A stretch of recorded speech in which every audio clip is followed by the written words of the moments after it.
Hello pong muli mga katambay. Nagbabalik pong muli ang inyong katambay. Si Katambay Manong po. Dito po sa Tambayan Makabayan. Komento po ng inyong lingkod. Ito po mga katambay, meron po tayo kukomentuhan. Nakita ko lang po ito sa YouTube. Hindi ko lang po matiis. Ito pang komento po ng isang broadcaster po. Isang broadcaster po ito sa istasyon po mga katambay. Istasyon po ng government mga katambay. At nagba-vlog din po sa YouTube. Na-vlog na po natin ito. Kaya lang hindi ko lang po matiis na hindi po komentuhan yung kanyang mga analyst. Kasi po nagpapakatalino po, napakatalino niya po at sinasabi niya po na hindi na raw po kasi mananalo at mahirap nang makapasok sa Magic 12 ang mga senador, mga tambay. Matatalino na raw po ang mga botante ngayon, ang mga botante. At kailangan daw po ng maraming partido, maraming kwarta, mga katambay, at marami pang iba. Pakinggan po natin ito pong commentator na ito, mga katambay. Ito po ay isang broadcaster at nag-YouTube. Pakinggan po natin yung kanyang komento, mga katambay. Yung kanyang analyst at komentuhan po natin. Umpisahan na po natin.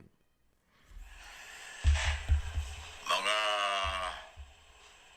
independent candidate sa local o national, especially sa national, ang Senado, mahihirapan this coming midterm election. Alam niyo bakit? Kasi sa tindi po ng labanan at sa dami ng kandidato por senador, lamang ang merong political party, lamang ang merong makinarya, may sariling tao, may sariling sasakyan, may sariling pera. Yan po ang advantage ng mga independent na aasa lang sa sariling galaw at volunteer na galaw ng mga tao. Medyo mahina yan. Alam niyo kung bakit sinasabi kong mahirapan ng mga independent candidate o kahit na mga guest candidate? Kasi ang kailangan pong boto bago ka manalo, at least meron kang pinakamababa 15 million vote para sure na pumasok ka sa top 12. 15 milyong boto ang makukuha mo. Pag ikaw ay nakakuha lang ng mga 11, 12, 13, alanganin yan. At least kung ikaw ay nasa 15 million vote, matibay-tibay yan sa top 10. Okay? Saan mo kukunin yan kung kulang ka sa makinarya, kulang ka sa manpower, kulang ka sa pera? Ang pera hindi pambili, kundi ang pera ay pagpapagawa ng mga poster, pag-organisa ng rally, pamasahe sa iba't ibang lugar sa buong bansa. 7,100 island. Alam ba ninyo na wala pang kandidato sa kasaysayan ng bansa ang naikot ang lahat ng isla ng Pilipinas sa loob ng 3 buwan, kahit may sarili kang aeroplano, may sarili kang chopper, o may barko ka pa. Kasi may mga lugar na hindi naman abot ng aeroplano. May mga lugar na hindi chopper, hindi pepele. Paano mo mararating yung mga liblib na lugar? Kahit marami kang pera. So magsisiksikan ang mga kandidato dito sa Luzon, okay, dahil majority pa rin ng mga registered voters nakabase sa 3 rehiyon. National Capital Region, Region 4, at Region 3, o ang Luzon. Kasintabi na ho sa Visayas at Mindanao, malaki din ang boto nila, pero kahit pagsamahin mo yung Visayas Mindanao, malaki pa rin na sa Luzon kasi marami talagang tao. Lalo na po itong 3 region na nabanggit ko. Dito lang sa Metro Manila, ilang milyon ang tao rito. So dito lang talaga sila mag-aagawan ng mga independent candidate. Tapos, baluarte pa ito ng malaking politiko at political party. Kaya ang hirap ng laban. Nakita niyo po mga tambay kung paano po siya mag-brainwash ng mga Pilipino, lalo na mga botante. Dito lang niya binabase mga tambay. Matatalino po mga Pilipino ngayon. At ano tingin po nitong ito pong broadcaster na ito at isang vlogger, mga katambay? Ano po tingin niya sa mga Pilipino? At ano tingin niya sa Pilipinas? Ano tingin niya? Napag-iiwanan na po ba ang ating bansa? Wala po bang technology ngayon sa ating bansa? Mga tambay, nagagamit mo nga bilang broadcaster ka ng PTV4, I think. At isa ka pang YouTuber. Nagagamit mo nga yung technology. Bihira na lang po sa mga Pilipino. Bihira na lang po porsyento ang hindi gumagamit ng cellphone. Mr. Abe, hiyang-hiya naman ako sa iyo para ipagmalaki mo na yung mga independent. May nananalo pong independent at walang malalaking partido. Di po ba? Masyado po kasi lang bine-brainwash ang kanilang mga followers, ang mga Pilipino, mga katambay. Kasi yung pinupunto niya, alam niyo po yun, may logic yung dating ni Mr. Abi eh. Kaya po kinomentohan ko lang. May dating, bine-brainwash niya na po ang utak ng mga Pilipinong nakikinig sa kanya na dapat ang iboto natin ay yung may malalaking partido, yung mga may pera, yung mga may kakayahan, may mga chopper. Naghalimbawa pa nga siya, di ba? Wala pa raw politiko sa loob ng 3 buwan na libot ang Pilipinas. May katotohanan siya ron. Di ba? At meron pa siyang binigay na figure.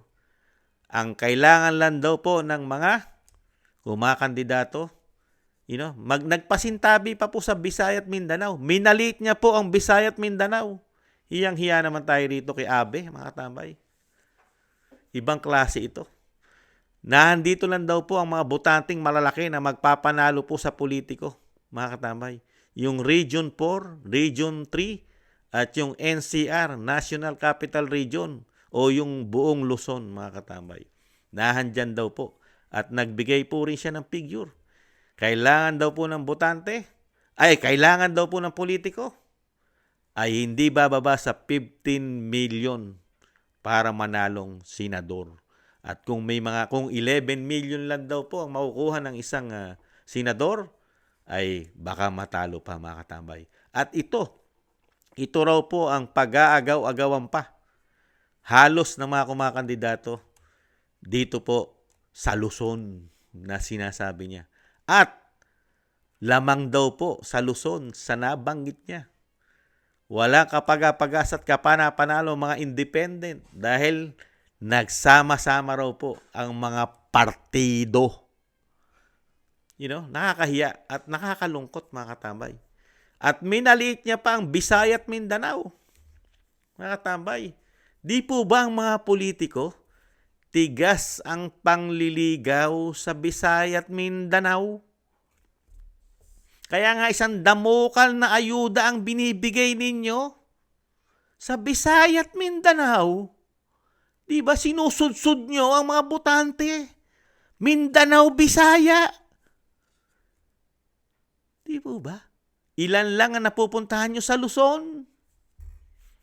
Dahil kailangan din po ng Visayas at Mindanao, Mr. Abe.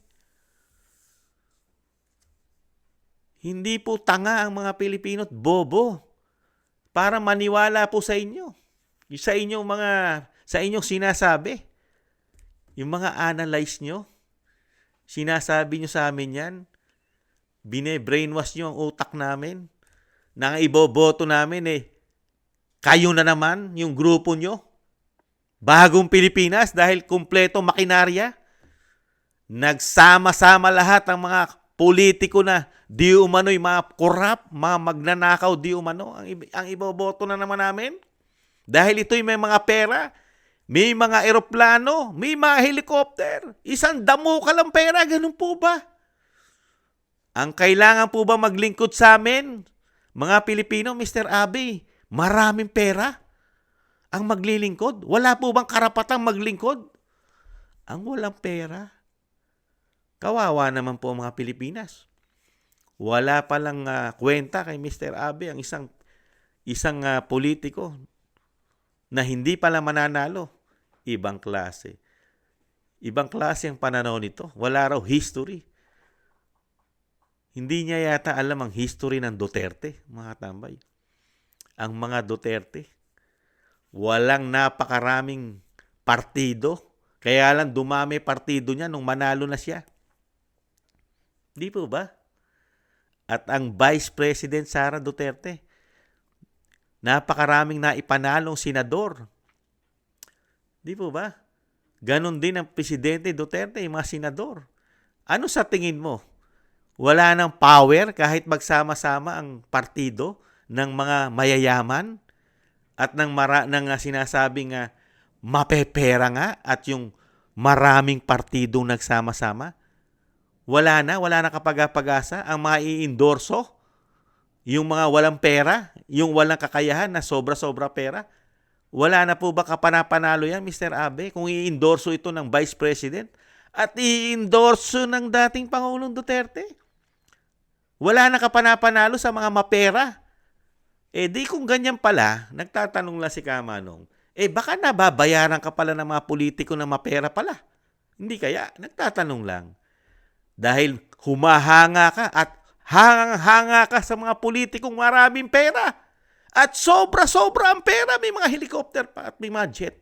May mga aeroplano pa. Doon pala humahanga ang isang Mike Abe o Abe. Humahanga pala ito mga tambay sa mga politikong mga bilyonaryo at milyonaryo. Saka hinahangaan niya pala ang mga partido. Hindi po pala siya tumitingin sa mga malilinis na politiko. Kahit pala ang politiko'y korap, maraming kaso, mandarambong, di umano. Hahangaan pala ito ng isang Mike Abe dahil ito'y mayaman, maraming pera, at maraming kasanggang politiko at sinasabing partido. Ganun po ba? Bilib naman kami sa inyo. Commentator o isang broadcaster. Ganyan po pala kayo. Minamalit nyo po ang mga Pilipino. Minamalit nyo rin po ang mga politiko na hindi kasing yaman ng ina-idolize ninyo. Ibang... Tingnan nyo muna. Hindi po masamang mag-comment o, magsabi sa inyong vlog, mga katambay. Pero masyado mo pong minamaliit ang kakayahan ng mga Pilipino. At minaliit mo rin ang kakayahan po ng mga botante ng Visaya at Mindanao.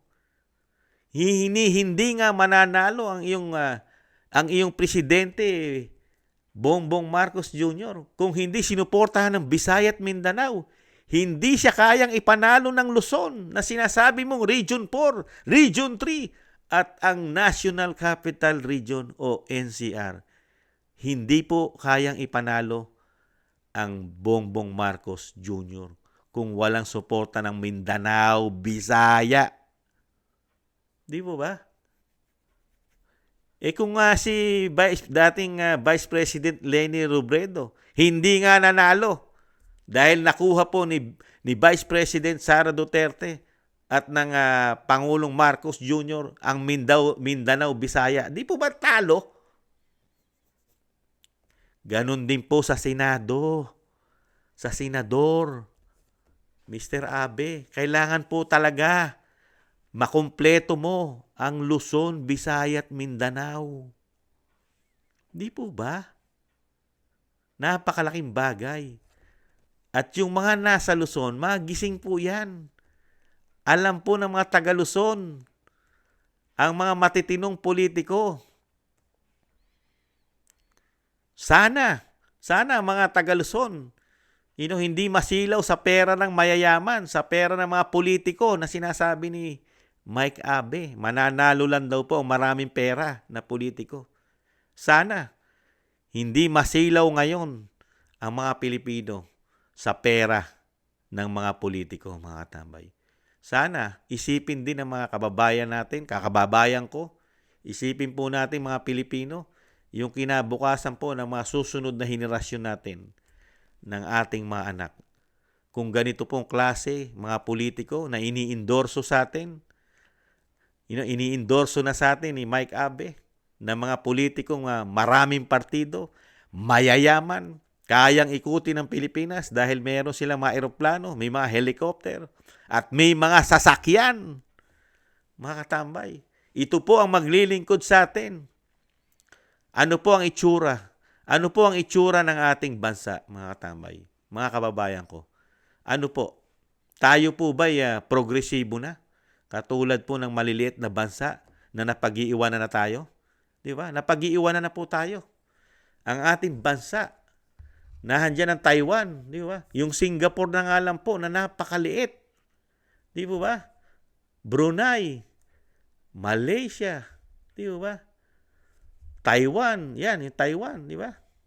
Napakarami po na bansa po na napag-iiwanan na po ang ating bayan, mga katambay, dahil sa mga politiko po na sinasabi po ni Mike Abe, mga katambay. Yung mga politiko na sila pa rin ang naglilingkod sa atin, na wala naman pong nangyari for how many long years. Itong sinasabi po ni Mike Abe na mga mayayaman, mapepera, may mga sasakyang politiko. Nakita niyo po ba, mga katambay, ang nangyari sa ating bansa? Yung mga dating bansa na naungusan na tayo, ngayon tinatalo na naman tayo, mga katambay. Nakita niyo po, ang Pilipinas po ay tinatalo na po ang Pilipinas ng Vietnam, Thailand, Cambodia, pati na rin ang Laos. Mga katambay, samantalang nung panahon po ni dating Pangulong Duterte, naungusan na po natin ito, yung Laos, Vietnam, Cambodia. Ngayon, pati po Vietnam, ito po, ngayon po, sila na po ang nakakaungo sa atin, mga tambay, sa bagong Pilipinas po ng Pangulong Marcos. Naungusan na po nila tayo sa ekonomiya. Mayayaman po ang mga politiko natin. Ayon po ito kay Mike Abe. Yung sinasabi po niyang mananalo at mapepera at maraming kwarta, magaganda sasakyan. Pero ano nangyayari po sa bansa natin? Na napakatagal na po nilang nakaupo itong mga politiko na ito.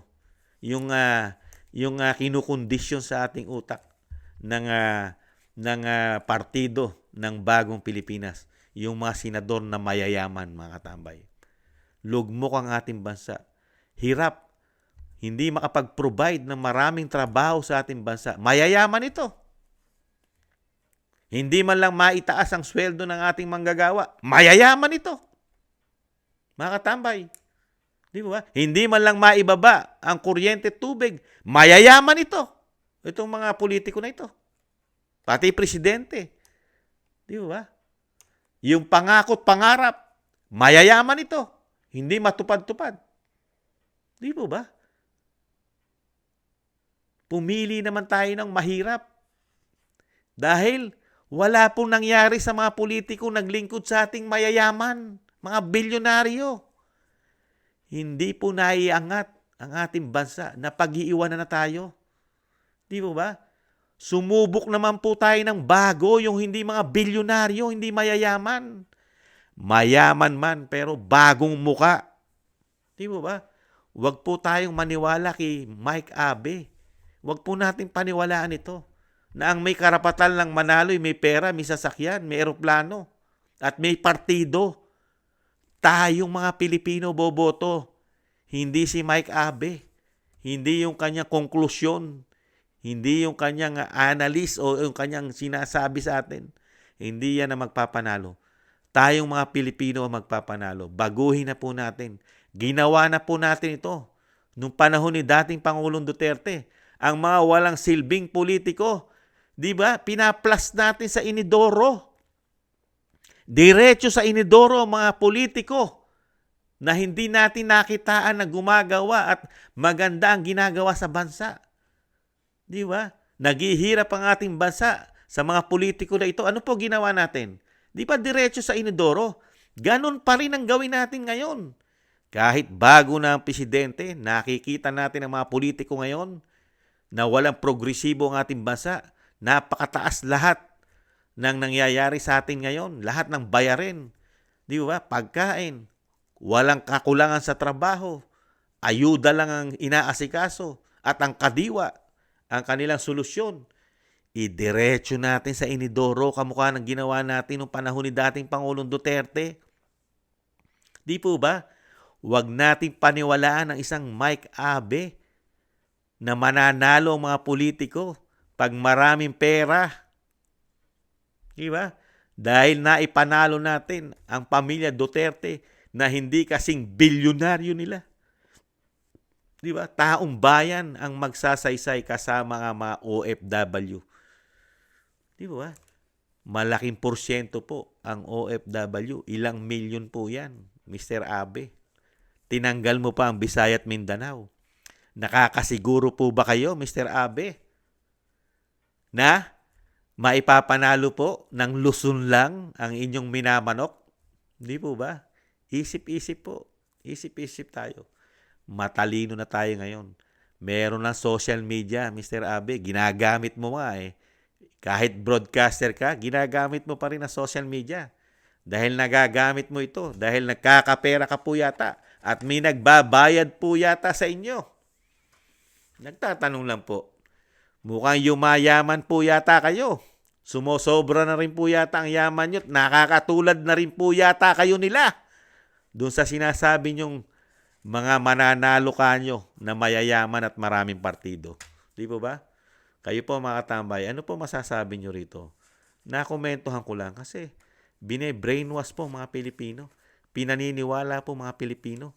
Ang may karapatan lang pong maglingkod sa ating bansa.